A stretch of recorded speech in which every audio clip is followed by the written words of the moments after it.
लाडकी बहीण योजनेत काटेकोरपणे पारदर्शकता आणण्यासाठी मोठा निर्णय घेतला। ई-केवायसीचा संपूर्ण डेटा आयकर विभागाकडे पाठवण्यात येणार आहे आणि डिजिटल पडताळणी ही पूर्ण झाल्यावर लाभार्थ्यांचे तसंच त्यांच्या पती किंवा वडिलांचं वार्षिक उत्पन्न आणि इतर कागदपत्रे तपासले जातील। हप्ता आता लवकरच जमा होणार आहे।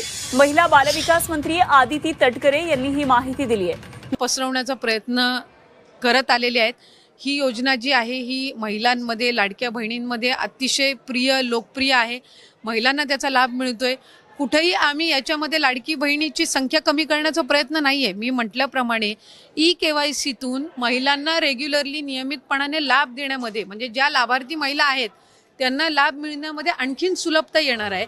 आणि या व्यतिरिक्त पुढे सुद्धा शासनाच्या ज्या वेगवेगळ्या योजना निघतील, एकदा त्यांचं ई-केवायसी झालेलं असेल की पुढच्या काही योजनांसाठी सुद्धा त्यांना ॲडिशनल काही प्रोसिजर्स कराव्या लागणार नाही। बोगस लाभार्थ्यांना शोधण्यासाठी महिला आहेत ज्यांच्या बँकच्या खात्यामध्ये फक्त 50-100 रुपये होते, पण आज दर महिन्याला त्यांच्या बँकच्या खात्यामध्ये या लाडकी बहीण योजनेतून 1500चा लाभ हा वितरित होत असतो। केवायसी बंधनकारक असेल प्रत्येक लाभार्थ्याला 100% आणि त्याचा आम्ही सगळ्यांना कालावधी दिलेला आहे आणि तो कालावधी साधारणपणे 2-3 महिन्याचा असणार आहे, कारण त्यांना तेवढा कालावधी लागणार। त्याचबरोबर आम्ही पूर्ण त्याच्यामध्ये माहिती दिलेली आहे की ते करत असताना ती प्रक्रिया अतिशय सोप्या पद्धतीने कशी केली जावी। त्याच्यामध्ये आमच्या स्थानिक पातळीवर जे महिला बाल विकास विभागाचे अधिकारी आहेत, अंगणवाडी सेविका, मदतनीस आहेत, इतर विभागांचे महसूल प्रशासनाचे सुद्धा आहेत, त्यांचंही आम्ही त्यामध्ये सहकार्य घेऊ आणि ई-केवायसी ऑथरायझेशन झालं की त्यांना नियमित लाभ मिळणार आहे। म्हणजे या ज्या तक्रारी आहेत की 1 महिन्याचा लाभ मिळाला, दुसऱ्या महिन्याचा मिळायला विलंब झाला, तिसऱ्या महिन्याचा त्या ठिकाणी थांबला गेला, तर या सगळ्यामध्ये सरळता आणि त्याचबरोबर सुलभता ही त्या निमित्ताने येणार आहे।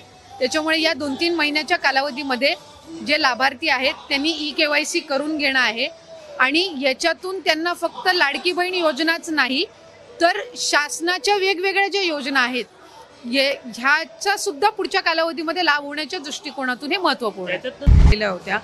ई-केवायसी साधारणपणे महा-डीबीटी पोर्टलवर ज्या ज्या काही स्कीम्स राबवल्या जातात त्या सगळ्यांना ई-केवायसी ही प्रक्रिया फॉलो केली जात असते। साधारणपणे 91 अशा योजना आहेत ज्याच्यामध्ये ई-केवायसी हे त्या ठिकाणी रुटीन ही प्रोसिजर आहे आणि तीच लाडकी बहीणमध्ये पण आहे।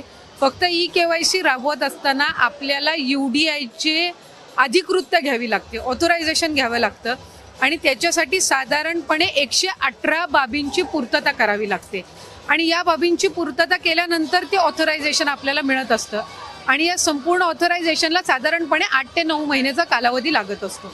त्याच्यामुळे आम्ही ऑथरायझेशन मिळण्यासाठीची प्रक्रिया ही 8-9 महिन्यांपासून सुरू केली आणि ती मिळाल्यानंतर आम्ही ई-केवायसीची प्रक्रिया ही सुरू केलेली आहे। ई-केवायसीमुळे ज्या लाभार्थी आहेत त्यांना अधिकचा फायदा होणार आहे, कारण त्यामध्ये वेगवेगळ्या पद्धतीचा संभ्रम हा गोल्डन डेटा काहीतरी आणला जाणार आहे, काय नेमका आहे?